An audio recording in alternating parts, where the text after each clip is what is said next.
Hello అండి, మా ఇంటి వంటశాలకు స్వాగతం. ఈరోజు క్విక్గా అన్నంలోకి ఆనియన్ చట్నీ ఎలా చేసుకోవాలో చూద్దాం. ఇంట్లో కాయగూరలు ఏమీ లేనప్పుడు లేదా ఏం చేయాలో తెలియకోకున్నప్పుడు ఇట్లా ఆనియన్ చట్నీ చేసుకుంటే రైసు చపాతీ ఏమిట్లేకైనా ఈజీగా సర్వ్ చేసుకోవచ్చు. తినడానికి చాలా టేస్టీగా ఉంటుంది. ముందుగా స్టవ్ మీద ప్యాన్ పెట్టుకొని 1 టేబుల్ స్పూన్ వరకు ఆయిల్ వేసుకోవాలి. ఆయిల్ హీట్ అయిన తర్వాత దీంట్లోకి 1 స్పూన్ జీలకర్ర, 8 నుంచి 10 వెల్లుల్లి రెబ్బలు, 2 పెద్ద ఆనియన్ని కట్ చేసుకొని వేసుకుంటున్నాను. 1 పెద్ద టమోటాని కట్ చేసుకొని వేసుకోవాలి.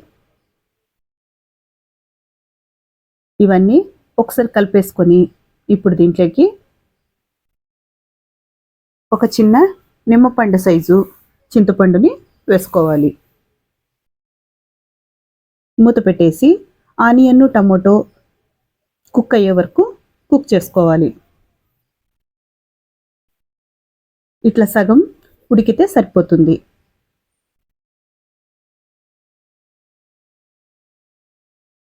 ఇప్పుడు దీంట్లోకి కావలసినంత కారంని వేసుకోవాలి. నేను ఇక్కడ 1 స్పూన్ కారం వేసుకుంటున్నాను. ఇంకా కారం తినేవాళ్ళైతే ఇంకొక 1/2 స్పూన్ వేసుకున్నా సరిపోతుంది.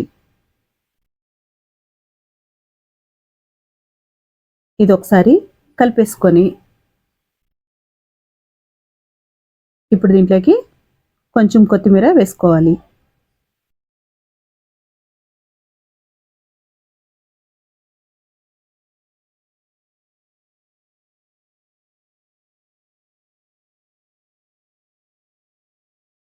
ఇట్లా కొంచెం కొత్తిమీర వేసుకున్న తర్వాత మూత పెట్టేసి ఒక 2 నిమిషాలు ఉడికించుకోవాలి. ఇప్పుడు ఆనియన్ టమాటో అంతా పర్ఫెక్ట్గా కుక్ అయిపోయింది. స్టవ్ ఆఫ్ చేసేసుకొని దీన్ని చల్లగా అయిన తర్వాత గ్రైండ్ చేసుకోవాలి.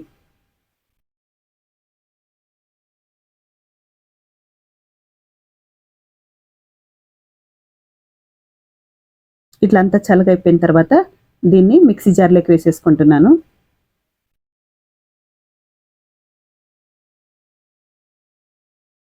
ఇప్పుడు రుచికి సరిపడా ఉప్పు వేసుకొని మూత పెట్టేసి ఫైన్గా గ్రైండ్ చేసుకోవాలి.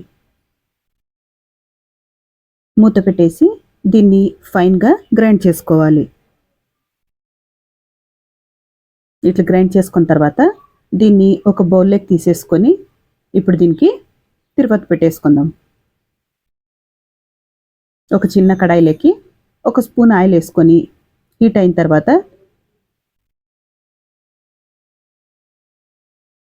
మినప్పప్పు, శనగపప్పు,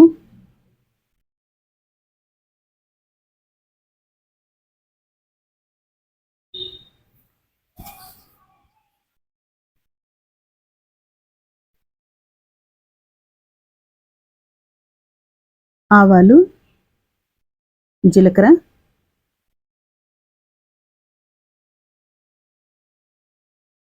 ఒక 2 వెల్లుల్లి రెబ్బలు,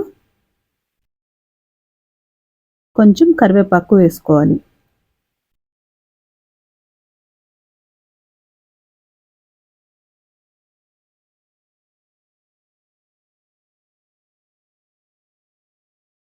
ఇది వేగిన తర్వాత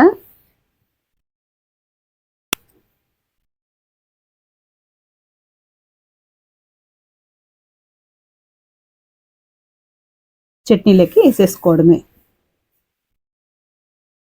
నేను ఇక్కడ చట్నీని ఒక బౌల్లోకి తీసేసుకున్నాను. దీంట్లోకి కొన్ని ఉల్లిపాయ ముక్కలు వేసేసుకొని పైన ఈ తిరువాతని వేసేసుకోవడమే.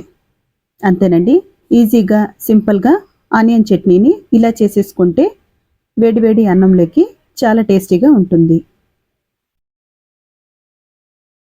ఈ వీడియో మీకు నచ్చితే లైక్ చేయండి, షేర్ చేయండి, సబ్స్క్రైబ్ చేసుకోండి. మరో వీడియోతో మళ్ళీ కలుద్దాం.